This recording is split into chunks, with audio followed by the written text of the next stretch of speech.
This build is Stormstrike. It's similar to Stormclaw, but it no longer requires the Greatstaff of the Crone. This build is great for people that haven't gotten that drop yet. If you don't mind, hit the like button and comment so we can help the algorithm gods. But with that, let's get into it. For our skills, we're using Bloodhowl, Hurricane, Trample, Grizzly Rage, Stormstrike, and Shred. Bloodhowl gives us healing and attack speed. It also procs our Vigilance passive. Hurricane gives us damage reduction and additional damage. Trample gives us mobility, CC, Unstoppable, and a proc for our Keystone passive. Grizzly Rage gives us more damage, healing, and fortify, not to mention a lot of Unstoppable. Stormstrike is our main way to proc our overcharge, and also makes enemies vulnerable. Our Shred is great mobility, and also procs our accelerating aspect. For our Spirit Boons, we're taking Wariness, Swooping Attacks, Calamity, Calm Before the Storm, and Masochistic. If you don't need the survivability, feel free to take Overload or Avian Wrath. For our skill tree, we're taking Stormstrike, leading to Fierce Stormstrike, Shred, leading to Primal Shred. If you end up using the Stormclaw aspect, feel free to pull the points out of Stormstrike and put them into Shred. We're taking 3 points in Predatory Instinct, and 3 points into Digital-Grade Gate. For our defensive skills, we're taking Bloodhowl, and we're leading to Preserving Bloodhowl. We'll also max out Vigilance. We're going to skip our companion tree completely, and basically take everything in the Wrath tree. 1 point in Hurricane, leading to Savage Hurricane. 1 point in Elemental Exposure,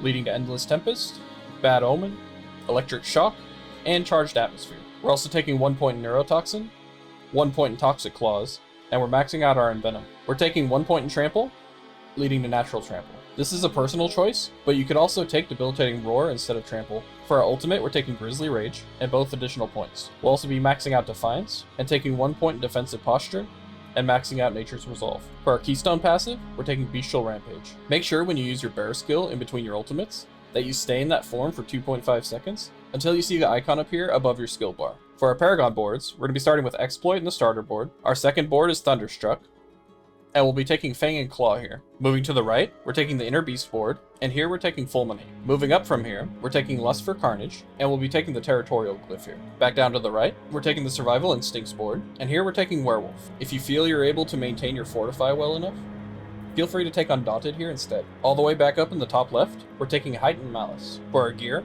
we'll be using Tempest Roar, but keep in mind, you don't have to have Tempest Roar in order to run the build. If you're not using Tempest Roar, you're going to want attack speed, maximum health, and cooldown reduction on your helmet. You can also take the aspect of Might for additional survivability. On our chest armor, we're going to be taking maximum health and damage reduction. You can also use total armor here. For the aspect, we're using Vigorous. On our gloves, we're going to take Critical Strike chance, attack speed, lucky hit chance, and probably lightning critical damage. But if you can't find that, all stats or willpower is fine. For the aspect, we're going to use Rapid. On our pants, we're taking maximum life and damage reduction just like the chest piece.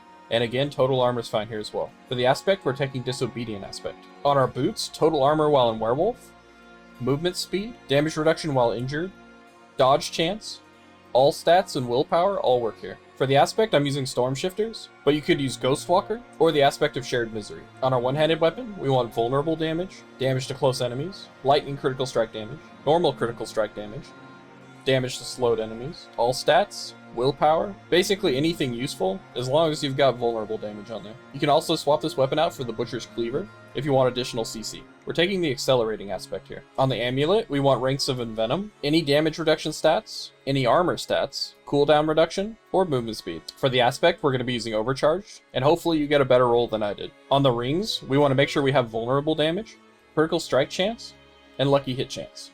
Maximum health would be my preferred stat, but critical damage is fine here too. For the aspects, we're going to use Rampaging Werebeast and Direwolf's aspect. On our offhand, we want lucky hit chance, critical strike chance, basic skill attack speed, and cooldown reduction. Damage reduction stats would be fine here. And for the aspect, I'm using Night Howlers, but feel free to use Runeworker's Conduit or Stormclaw for Shred. I will rate this build a 6.3. It's very likely that it's better than that, but until I get my hands on a maxed overcharge, I can't really say. But this build was primarily intended as an option for people that are working towards Stormclaw. The fact that it's able to clear through tier 70, and I only have half of the power from the main aspect for the build, I'd say it's doing pretty good.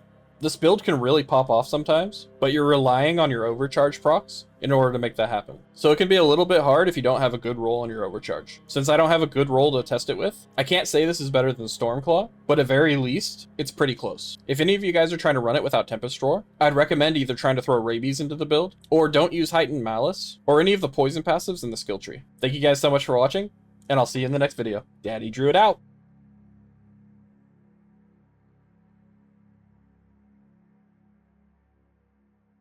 Huh?